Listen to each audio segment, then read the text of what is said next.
In the Middle Ages, war was never just a contest of swords and armor, even if that's how the stories often present it. Behind the heroic charges and glittering banners, there was a constant risk that had nothing to do with the enemy's skill, the danger of a single miscalculation. Again and again, commanders marched their men into situations where the real enemy wasn't the rival army at all, but the land beneath their feet, the food that failed to arrive, or the impatience that pushed them into hopeless assaults.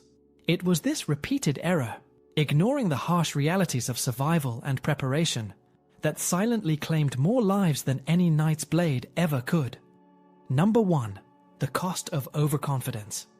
The central error that turned medieval battlefields into graveyards was leadership faith in the unstoppable shock of heavy cavalry, even as conditions, weapons, and formations made that confidence misplaced.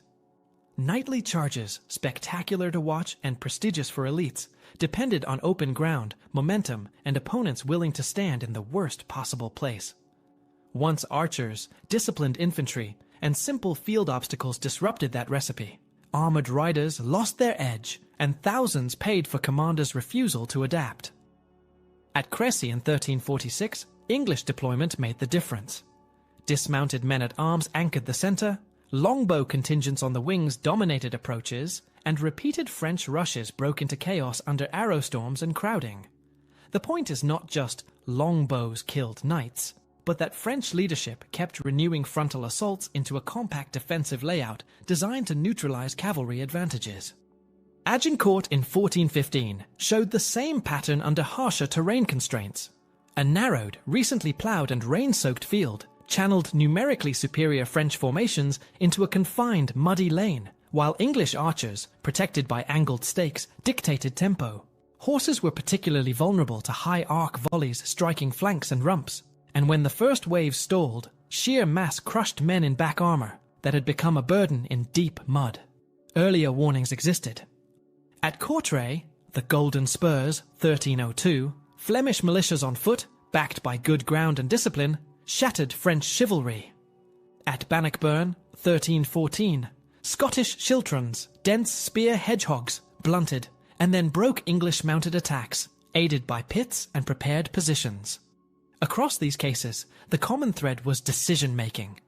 Overconfidence locked leaders into honor-coded tactics that ignored ground, failed to coordinate combined arms, and underestimated infantry staying power. Technical factors mattered, but not deterministically. Longbows were formidable at effective ranges in massed fire, and could penetrate, or at least compromise vulnerable points and unarmored horses, yet their battlefield impact always depended on placement, ammunition supply, and protection by stakes or men-at-arms. Pikemen and other polearm troops likewise punished cavalry when commanders forced charges against prepared points of resistance. Even logistics fed into arrogance. Belief that prestige alone would carry a day encouraged hurried engagements on poor terrain after fatiguing marches, reducing cavalry performance and magnifying small tactical errors into catastrophes. The one mistake, then, was a mindset and elite habit of treating chivalric shock as a universal solution. Once rivals combined terrain choice, missile fire, and compact infantry blocks, that habit met its limits, and persistence in it, rather than flexible planning, turned celebrated charges into mass casualties. Number 2. The trap of the siege. Medieval warfare turned deadliest when commanders believed stone walls could be broken faster than hunger could break men, and that single decision choosing a siege without the patience, supplies, sanitation, or seasonal timing to sustain it reliably bled armies dry. A fortress existed to multiply time. Thick curtains, towers with overlapping fields of fire, and protected wells bought weeks or months for defenders, while attackers burned through food, timber, and morale. The arithmetic was cruel. Every day in the lines demanded grain for humans, fodder for horses, fuel for kitchens, timber for engines and palisades, and coin for pay. Failure on any one of those inputs pushed a besieger toward disease, desertion, and mutiny long before a breach appeared.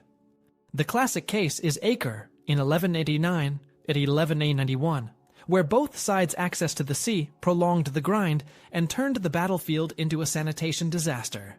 Camps swelled with reinforcements faster than latrines, bakehouses, and hospitals could be arranged, and the besiegers' initial confidence dissolved into rationing and squalor until naval control and coordinated assaults finally tipped the balance.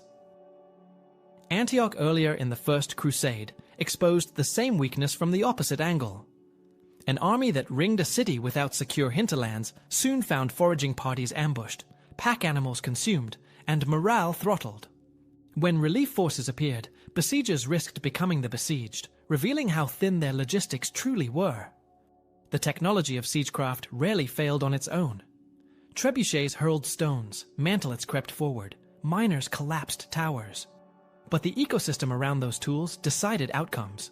Wood for engine frames, iron for fittings, rope and hide for slings, trained engineers to aim and maintain them, and disciplined labor to rotate shifts under fire. Simple engineering choices mattered.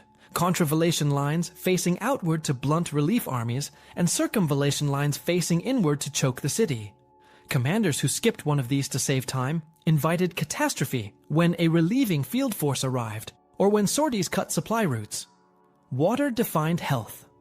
Encircling troops often camped near streams fouled by upstream camps or by the city's waste, turning dysentery and typhus into routine killers. Poorly sited latrines, slaughter pits, and horse lines ensured that every rainstorm washed pathogens through the trenches. Weather amplified mistakes. Winter sieges required fuel at scale and adequate shelter to keep men functional. Summer heat made rot and flies the constant enemy of meat, bandages, and morale. Leadership culture added friction. Noble contingents operated as semi-autonomous corporations with their own priorities. Divergent calendars of piety, pay cycles, and harvest obligations made multi-month coordination fragile.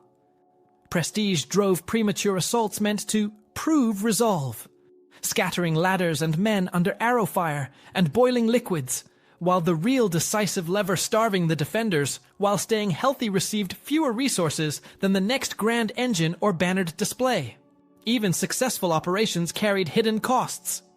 Henry the Fiver's investment of Harfleur won a port, but infected an army. Dysentery carved the ranks before any decisive field battle, illustrating that a siege could purchase strategic position while bankrupting combat power. The one persistent error was mistaking presence for pressure, surrounding a city without the slow, unglamorous work of building magazines, enforcing hygiene, securing naval or river control, constructing double lines, and planning seasonal relief schedules. Defenders understood that every day a besieger failed to feed and pay troops was a day closer to negotiation on favorable terms or to a relief army's arrival.